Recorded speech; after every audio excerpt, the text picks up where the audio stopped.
बिस्मिल्लाहिर्रहमानिर्रहीम। अस्सलाम वालेकुम। कैसे हैं जी मेरे तमाम देखने वाले? उम्मीद करती हूँ सब खैरियत से होंगे। अल्हम्दुलिल्लाह मैं भी बिल्कुल ठीक-ठाक हूँ और हमेशा की तरह आपके लिए बहुत ही ज़बरदस्त किस्म की एक वीडियो लेकर हाज़िर हुई हूँ। तो जिस तरह से हर औरत का आप जानते ही हैं कि ज़्यादा टाइम जो होता है वो किचन में ही गुज़रता है और अक्सर औक़ात क्या होता है कि किचन में हमें छोटे-छोटे मसाइल का सामना करना पड़ता है। तो आज उन छोटे-छोटे मसाइल को कैसे हल करूँगी वो आपके सामने मैं शेयर करूँगी।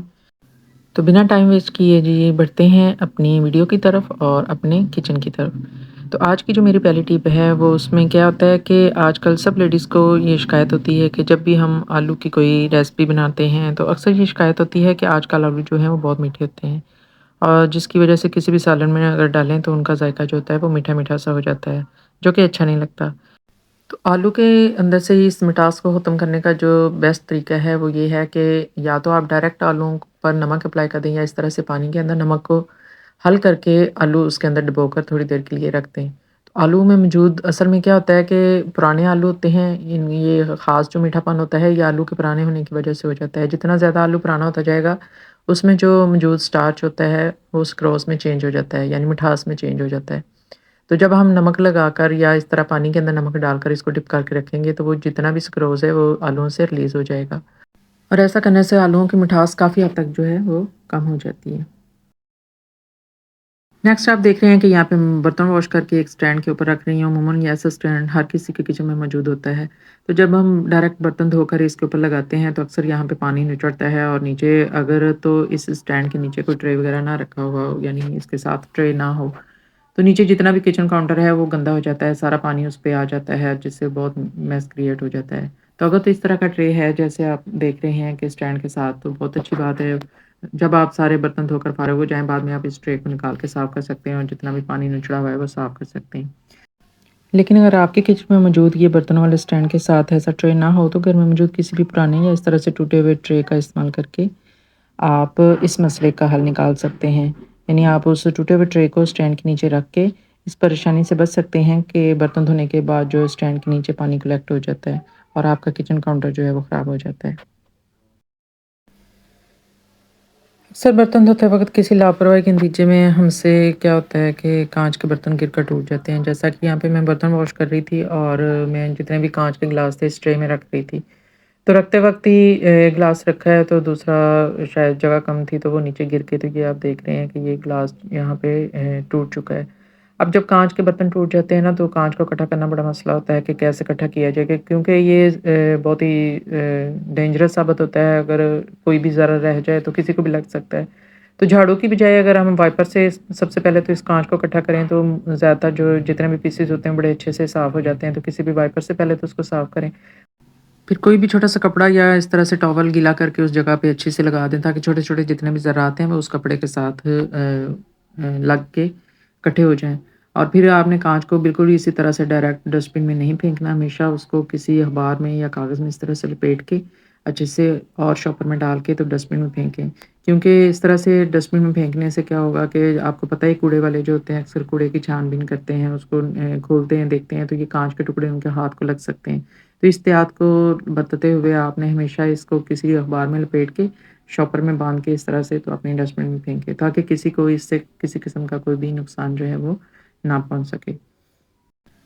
नेक्स्ट टिप की तरफ चलते हैं जी और यहाँ पे आप देख रहे हैं मेरे पास ये एक खाली बॉटल है और ये बॉटल है सिरके की। अक्सर हमारे घरों में ये वाइट सिरका यूज़ होता है और इसकी आप बॉटल की शेप देख सकते हैं कि बहुत ही खूबसूरत बनी होती है, बड़ी ज़बरदस्त बनी होती है और जब ये खाली हो जाती है तो हम इसको फेंक देते हैं। लेकिन हम इसका इस्तेमाल एक बहुत ज़बरदस्त तरीके से कर सकते हैं कि हम इसको अपनी ऑयल बॉटल बना सकते हैं। हम बाज़ार से महँगी-महँगी मुख्तलिफ़ किस्म की काँच की, शीशे की मुख्तलिफ़ डिज़ाइन्स की बॉटल लेकर आते हैं। लेकिन आप अगर इस क्योंकि इसकी जो कैप बनी होती है ना वो इस टाइप की होती है कि आप थोड़ी मिकदार में अगर आपने ऑयलिंग करनी है किसी चीज़ के लिए तो इसके कैप को खोल के आप ये ऑयल यूज़ कर सकते हैं।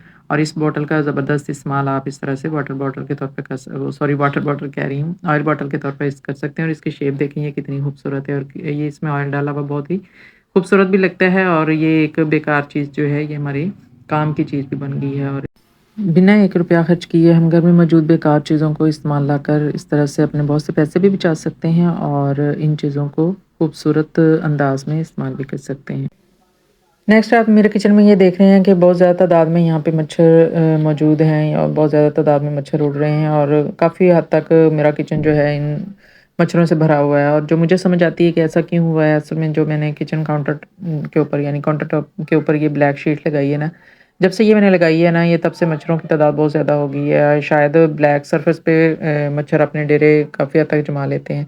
तो इस मसले के हल के लिए यहाँ पे मैंने ये नेफ्तालीन के बॉल यानी जिन्हें हम फ़िनाइल की गोलियाँ भी कहते हैं, वो 2 अदद वो लिए हैं, उनको मैंने अच्छे से पीस लिया है और साथ मैंने ऐड कर दिया है फुल बड़ा चम्मच जो नमक का है और उसके साथ 5 से 6 चम्मच मैंने व्हाइट सिरका विनेगर जो अक्सर हमारे खानों में भी यूज़ होता है और डिफ़रेंट मकासद के लिए, सफाई के मकासद के लिए भी इस्तेमाल होता है और यहाँ पे मैंने वो भी इसके अंदर ऐड कर लिया है।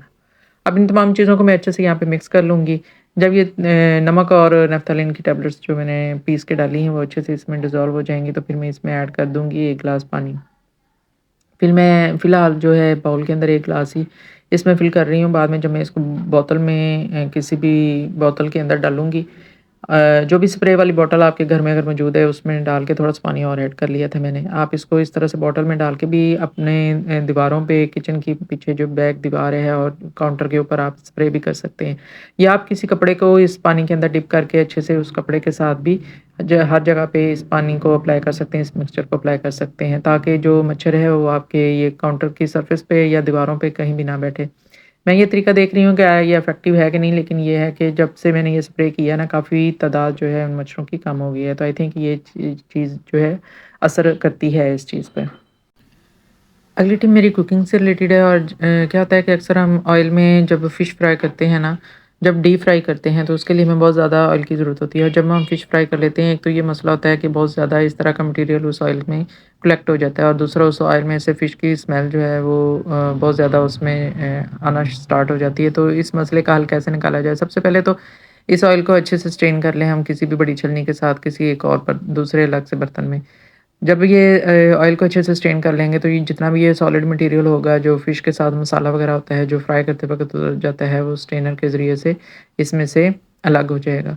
तो जब ये ऑयल हम स्ट्रेन कर लेंगे बाद में इसको चूल्हे पे चढ़ा दें और अब क्या करना है कि हमने इसमें से मछली की स्मेल को दूर करना है। तो इसमें इस तरह से लहसुन के 5-6 जवे हम गरम तेल करके उसमें अच्छे से इन लहसुन के जवों को जला लें। यानी अच्छी तरह इसको अंदर जला लेना है, फ्राई कर लेना है। तो इससे काफ़ी हद तक जो है ना वो मछली की जो स्मेल है वो दूर हो जाती है और फिर इस ऑयल को हम किसी दूसरे मकसद के लिए बड़ी आसानी के साथ इस्तेमाल कर सकते हैं। यानी किसी कोई और चीज़ भी इसके अंदर हम फ्राई कर सकते हैं और उसमें फिर मछली की स्मेल बिल्कुल भी ऐड नहीं होगी। और अब ये ऑयल बिल्कुल इतना साफ़ हो चुका है, इतना यानी आप इसको किसी भी हंडिया के तौर पर इस्तेमाल कर सकते हैं, सालन में यूज़ कर सकते हैं, आप इसमें कोई और चीज़ फ्राई कर सकते हैं, चिप्स फ्राई कर सकते हैं। आप उसमें फ़िश की जो स्मेल एक मख़सूस स्मेल होती है, जो ऑयल के अंदर ऐड हो जाती है, वो बिल्कुल भी इसमें से नहीं आएगी। तो ये थी मेरी आज की छोटी-छोटी टिप्स। आपको ये मेरी काविश अच्छी लगे तो मेरी वीडियो को लाइक और मेरे चैनल को सब्सक्राइब करके मेरी हौसला अफ़ज़ाई ज़रूर कर दीजिएगा जी और अपना ढेर सारा ख़्याल रखिएगा। मुझे दुआ में याद रखिएगा। अल्लाह हाफ़िज़।